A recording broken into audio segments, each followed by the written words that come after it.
जय श्री राधे कृष्णा।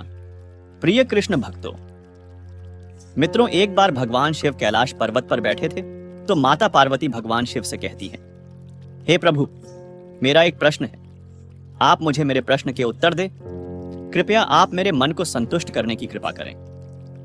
फिर भगवान शिव कहते हैं, हे पार्वती, ठीक है, तुम अपने प्रश्न बताओ। मैं तुम्हें तुम्हारे प्रश्नों के उत्तर देकर के तुम्हारे मन को संतुष्ट करने का पूरा प्रयास करूंगा। फिर माता पार्वती कहते हैं कि मेरा प्रश्न है, क्या माता पिता के बुरे कर्मों का फल संतान को भी चुकाना पड़ता है?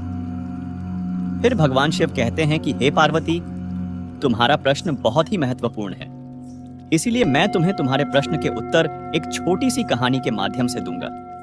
इसलिए मैं तुम्हें जो भी कहानी सुनाऊं, इस कहानी को पूरा और पूरे मन के साथ सुनना है, क्योंकि तुम्हारे प्रश्न के उत्तर इस कहानी में समाये हुए हैं। फिर माता पार्वती कहती हैं कि हे प्रभु, मैं आपको वचन देती हूं कि हे प्रभु, जब आप कहानी सुनाएंगे तो मैं पूरे तन और मन के साथ सुनूंगी।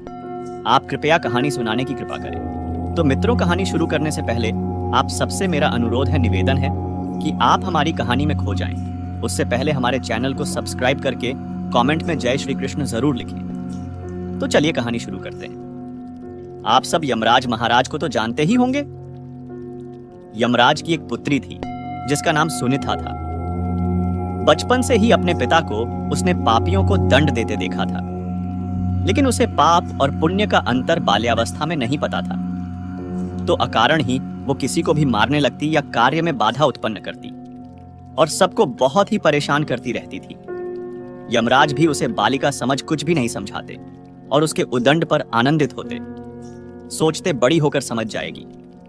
एक दिन सुनीता एक गंधर्व कुमार को, जो अपनी आराधना में योग मुद्रा में लीन थे, खेल खेल में अकारण कोड़े से उन्हें मारने लगी। गंधर्व कुमार पीड़ा से छटपटाता तो वह खुशी से उछल पड़ती। अक्सर वो ऐसा ही करती। जब यह सब गंधर्व कुमार के लिए असहनीय हो गया तो उन्होंने सुनीता को क्रोध में शाप दे दिया। तू धर्मराज की बेटी है, तेरा विवाह एक रश्य पुत्र से होगा, तेरी एक योग्य संतान भी होगी, पर तेरे इन दुष्ट कर्मों का अंश उसमें व्याप्त रहेगा। यमराज को जब पता चला तो उन्हें अपनी बेटी को सही और गलत न समझाने का दुख हुआ। उन्होंने कहा, बेटी, निर्दोष तपस्वी को पीट कर तुमने अच्छा काम नहीं किया। बुरे कर्मों को करने के कारण तुम्हें यह शाप मिला है। समय आगे चला और सुनीता जवान हुई, मगर श्राप के कारण कोई उससे विवाह के लिए तैयार ना था, तो रंभा अप्सरा ने उसे मोहिनी विद्या सिखा दी। अब उसे किसी को भी मोहित करने की विद्या सिद्ध हो गई। एक दिन रंभा उसे अपने साथ लेकर वर की खोज में निकली। एक नदी के तट पर उसने अत्रिकुमार अंग को देखा। सुनीता अंग को देखते ही उस पर मोहित हो गई। रंभा की माया तथा अपनी मोहिनी विद्या के बल पर उसने अंग को भी मोहित कर लिया। दोनों को एक दूसरे पर आसक्त जानकर रंभा ने दोनों का गंधर्व विवाह करवा दिया। दोनों सुखपूर्वक रहने लगे। उन्हें एक पुत्र हुआ जिसका नाम वेण रखा गया। आरंभ में तो वेण अपने पिता समान धार्मिक और सदाचारी था, परंतु मां का एक दुर्गुण उसमें आया और श्राप के कारण बड़ा होने पर वह दुराचारी और नास्तिक बन गया। सुनीता समझ रही थी कि उसके संस्कारों का परिणाम शापग्रस्त इस पुत्र में उतर आया है। उसके हठ तथा उद्दंडता पर किसी का वश नहीं था, सब विवश थे। वेण की दुष्टता से प्रजा दुखी थी। महाराज अंग को अपयश मिलने लगा, जिससे बचने के लिए एक दिन निराश होकर अंग ने चुपके से घर ही त्याग दिया। अब वेण राजा बना, और वेण राजा बनकर तो और प्रमत्त तथा अहंकारी हो गया। धार्मिक तथा सत्कार्य बंद हो गए। अराजकता फैल गई। ऋषि मुनियों ने प्रजा साथ मिलकर विद्रोह किया और वेण को पकड़ लिया और उसे प्रताड़ित कर राजा के पद से हटा दिया। सत्ता छिन जाने से वह असहाय हो गया। फिर उसके पुत्र पृथु को राजा बनाया गया। निश्चय ही आत्मा का प्रारब्ध होता है, लेकिन गर्भ धारण की अवधि में भी माता पिता और आसपास के अच्छे बुरे संस्कार प्रभाव डालते हैं। अभिमन्यु माता की गर्भ में ही सीख गया था। एक शिल्पकार के बच्चे को हुनर जन्म से प्राप्त होती है। प्रत्येक मनुष्य अपने पूर्व जन्म के प्रारब्ध और स्वतंत्र संस्कार साथ लाता है, जिसके कारण कुछ संतान अपने माता पिता से भिन्न होते हैं, लेकिन सिर्फ कुछ ही। ये अपवाद स्वरूप हैं। अधिकतर ऐसा ही देखा गया है कि जन्मदाता के रूप गुण स्वभाव आदि का प्रभाव बच्चे पर पड़ता है। माता को इसलिए तो गर्भवती होने पर अच्छे और संस्कारी बातें सुनाई जाती हैं और उसी आधार पर जन्म और वंश को प्रधानता दी गई है। सब अपने अपने कर्मों का फल खुद ही भोगते हैं। बस फर्क इतना होता है कि समाज हमें उनसे संबंधित होने के कारण हमें भी सजा देने लगता है, हमें भी बातें सुनाने लगता है कि ये तो उनके बच्चे हैं जिनके माता पिता ने इतने बुरे कर्म किए हैं, इन्हें भी हमारे समाज में रहने का अधिकार नहीं है, इन्हें भी सजा मिलनी चाहिए, उनकी करनी का फल इन्हें भी भुगतना चाहिए। पर ऐसा होना नहीं चाहिए, ये गलत है। इस बात को सबको समझना चाहिए कि घर में रहने वाले एक परिवार के सदस्यों की सोच एक जैसी ही हो, यह जरूरी नहीं है। हाँ माँ, बाप के कर्मों जैसा फल बच्चे तभी भुगत सकते हैं जब बच्चों ने भी वैसे ही बुरे कर्म किए हो जो कि माँ बाप ने किए। सब जीवों का अपना अपना खाता है, हर जीव अपने अपने कर्मों का फल भोगता है। किसी को कैसे माँ बाप, परिवार, सामाजिक परिस्थितियां, देश और प्रदेश आदि मिलता है, यह भी उसके पिछले कर्मों के फलस्वरूप ही होता है। अब जाहिर तौर पर यदि ऐसा नजर आए कि संतान को माता पिता के बुरे कर्मों का फल भोगना पड़ रहा है, तो भी असल में तो हर कोई अपने अपने कर्मों का ही फल भोग रहा है। बेटा अपने कर्मों का, बेटी अपने कर्मों का, पिता अपने कर्मों का और माता अपने कर्मों का फल भोग रही है।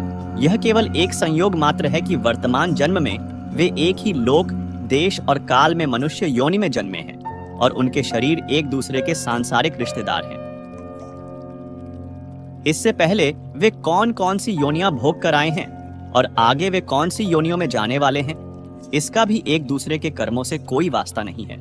परंतु जब तक हम वर्तमान परिवेश में हैं और अपना जीवन यथासंभव सुखपूर्वक बिताना चाहते हैं, तो हमें अपना वर्तमान स्वधर्म समुचित ढंग से निभाते हुए अपना प्रारब्ध भोगना पड़ेगा। कुछ इस प्रकार कि जैसे कोई अभिनेता किसी नाटक में अपना रोल यह जानते बूझते हुए निभाता है कि वह सचमुच में वह नहीं है जिस पात्र का वह अभिनय कर रहा है। हमारी विडंबना तो यह है कि हमें यह पता ही नहीं कि वास्तव में हम हैं क्या। वर्तमान शरीर को ही मैं समझते हैं और इसी की खातिर भाग दौड़ करते फिरते हैं, लड़ाई करते हैं। अंततः हमें यह समझ में आ जाएगा कि एक हम जीव हैं, एक परमेश्वर है जो सुपात्र होने पर हमारा उद्धार करेगा। अनंत देवताएं, परमेश्वर की विभिन्न शक्तियां हैं जो हमारे कर्मों का लेखा जोखा रखती है और तब तक हमें विभिन्न योनियों के रूप में हमारे कर्मों के अनुसार सुख दुख भुगवाती है, जब तक हमारा परमेश्वर के द्वारा उद्धार नहीं कर दिया जाता। और इस संसार का बाकी जड़ और चेतन सब कुछ केवल हमारे द्वारा कर्म किए जाने और कर्मों को भोगने के संसाधन मात्र हैं। इनमें ही हमारे वर्तमान शरीर के माता पिता भी शामिल हैं। इसी प्रकार हम भी अन्यों के लिए उनके वर्तमान जन्म के संसाधन मात्र हैं। यही यथार्थ है जो हमें अब तक समझ में नहीं आया है। हिंदू धर्म में सबसे पहले माता पिता के आशीर्वाद से सुबह की शुरुआत की जाती है। उन्हीं की कृपा से सुख, समृद्धि व धन धान्य की अपार कृपा होती है। हमारे पिता सोमदत्त जोशी कहते थे कि जो बीजेंगे वहीं काटेंगे। उसी से आने वाली पीढ़ियों का भविष्य निर्भर करता है। माता पिता के अच्छे व बुरे कर्मों का फल संतान को भी भोगना पड़ता है। वे कहते थे कि कभी भी पहल देनी है तो इंसान को देना पैसा तो आनी जानी चीज है। यदि लंबे समय तक कामयाबी हासिल करनी है तो इंसानों के दिलों में राज करना आना चाहिए। उन्होंने अपनी जिंदगी के 30 साल गरीब मजदूर यूनियनों की सेवा में दिल्ली में इसी दम पर लगाए। वे बताते थे कि राहों के सरकारी स्कूल में पढ़ते समय एक बार उनसे अध्यापक ने उनसे पूछा कि तुम बड़े होकर क्या बनना चाहते हो। तो हमारे पिता ने कहा कि मैं वो काम करना चाहता हूं कि मेरे मरने के बाद दुनिया मुझे मेरे अच्छे कामों के लिए याद रखे। उन्होंने सारी जिंदगी हमें यही प्रेरणा दी कि अपने लिए जिए तो क्या जिए, तू जी ए दिल जमाने के लिए। आज हम उन्हीं के दिए विचारों व संस्कारों को अपने जीवन में ग्रहण कर खुशियां प्राप्त कर रहे हैं। पूर्व जन्म के कर्मों से ही हमें इस जन्म में माता पिता, भाई बहन, पति पत्नी, प्रेमिका, मित्र शत्रु, सगे संबंधी इत्यादि संसार के जितने भी रिश्ते नाते हैं वे सब मिलते हैं, क्योंकि इन सब को हमें या तो कुछ देना होता है या इनसे कुछ लेना होता है। वैसे ही संतान के रूप में हमारा कोई पूर्व जन्म का संबंधी ही आकर जन्म लेता है, जिसे कि शास्त्रों में प्रकार का बताया गया है। पूर्व जन्म का कोई ऐसा जीव जिससे आपने ऋण लिया हो या उसका किसी भी प्रकार से धन नष्ट किया हो, वह आपके घर में संतान बनकर जन्म लेगा और आपका धन बीमारी या व्यर्थ के कार्यों में तब तक नष्ट करेगा जब तक कि उसका हिसाब पूरा ना हो जाए। पूर्व जन्म का कोई दुश्मन आपसे बदला लेने के लिए आपके घर में संतान बनकर आएगा और बड़ा होने पर माता पिता से मारपीट, लड़ाई या उन्हें सारी जिंदगी किसी भी प्रकार से सताता ही रहेगा। हमेशा कड़वा बोलकर उनकी बेइज्जती करेगा व उन्हें दुख ही रखकर खुश होगा। उदासीन पुत्र प्रकार की संतान न तो माता पिता की सेवा करती है और न ही कोई सुख देती है और उनको उनके हाल पर मरने के लिए छोड़ देती है। विवाह होने पर यह माता पिता से अलग हो जाती है। पूर्व जन्म में यदि आपने किसी की खूब सेवा की है तो वह अपनी की हुई सेवा का ऋण उतारने के लिए आपकी सेवा करने के लिए पुत्र बनकर आता है। जो बोया है वही तो काटोगे। अपने माँ बाप की सेवा की है तो ही आपकी औलाद बूढ़े होने पर आपकी सेवा करेगी, वरना कोई पानी पिलाने वाला भी पास में न होगा। आप यह न समझें कि ये सब बातें केवल मनुष्य पर ही लागू होती हैं। इन 4 प्रकारों में कोई सा भी जीव भी आ सकता है।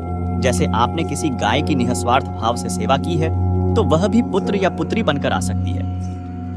यदि आपने गाय को स्वार्थवश पालकर उसके दूध देना बंद करने के पश्चात उसे घर से निकाल दिया हो तो वह ऋणानुबंध पुत्र या पुत्री बनकर जन्म लेगी।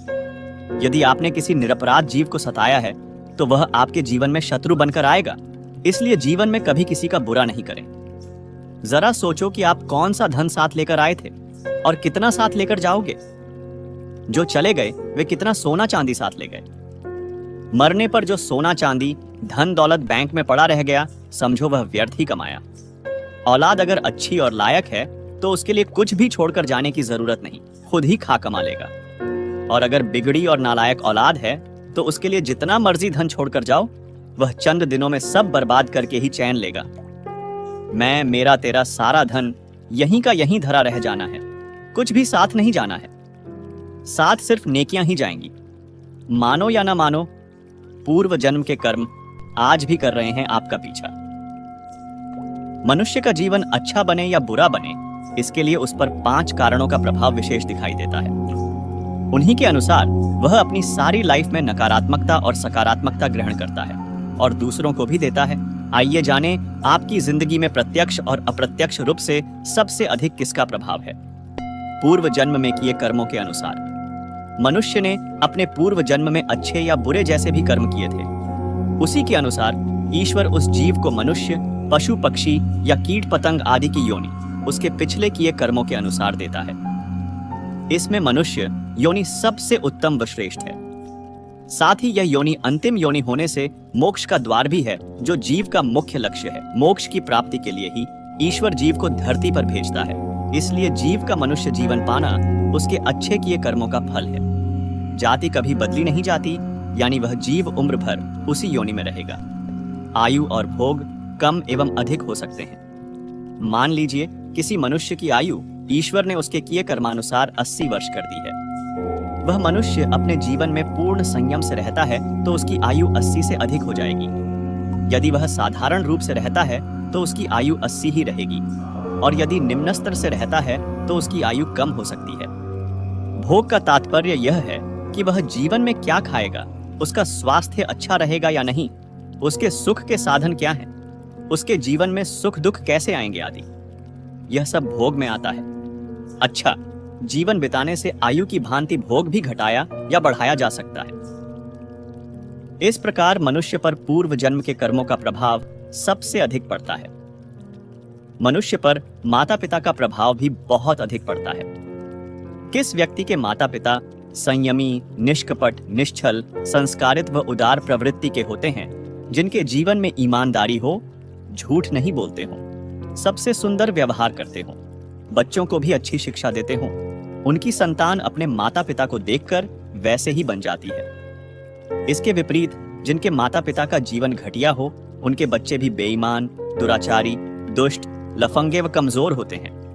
इस प्रकार माता पिता का प्रभाव भी बच्चों पर बहुत अधिक पड़ता है। उदाहरण के तौर पर श्री राम के ऊपर माता कौशल्या का और शिवाजी के ऊपर माता जीजाबाई का प्रभाव पड़ा था। बच्चों पर माता पिता के प्रभाव के साथ साथ परिवार के अन्य सदस्यों का प्रभाव भी बहुत अधिक पड़ता है। परिवार के चाचा चाची, ताई ताऊ, दादा दादी तथा उनकी संतान, जिनके साथ बच्चा सदैव मिलता जुलता रहता है, उनका प्रभाव भी बहुत पड़ता है। साथ ही रिश्तेदारों व पड़ोसियों का प्रभाव भी बहुत पड़ता है। बच्चे का 8-10 वर्ष तक का जीवन अपने घर के सदस्यों के साथ अधिक बीतता है, इसलिए घर का वातावरण अच्छा होगा तो बच्चे के चरित्र तथा स्वभाव पर भी अच्छा प्रभाव पड़ेगा। अन्यथा बच्चे के चरित्र, स्वभाव व व्यवहार पर बुरा प्रभाव पड़ेगा। श्रीमद् भगवत गीता में लिखा है, आप कर्म करते जाओ, फल की इच्छा मत करो। ईश्वर ने हमें कर्म करने का अधिकार दिया है, लेकिन एक बात तो पक्की है कि हमें अपने कर्मों का फल तो अवश्य मिलता है, चाहे अच्छे कर्म हो या बुरे। हिंदू धर्म पुनर्जन्म में विश्वास करता है। हम जो भी कर्म करते हैं उसका फल इस जन्म में भी मिल सकता है या फिर अगले जन्म में भी मिल सकता है, लेकिन यह सब आपके मानने पर निर्भर करता है। अगर आपका ईश्वर में विश्वास है तो वह न्यायकारक है और जैसे हम कर्म करते हैं उसी के अनुसार हमें फल मिलता है। तो दोस्तों, कैसा लगा आपको यह वीडियो? कमेंट, लाइक, शेयर करें और वीडियो और पाने के लिए हमारे चैनल को सब्सक्राइब करें। धन्यवाद। आपका कल्याण हो। जय श्री राधे।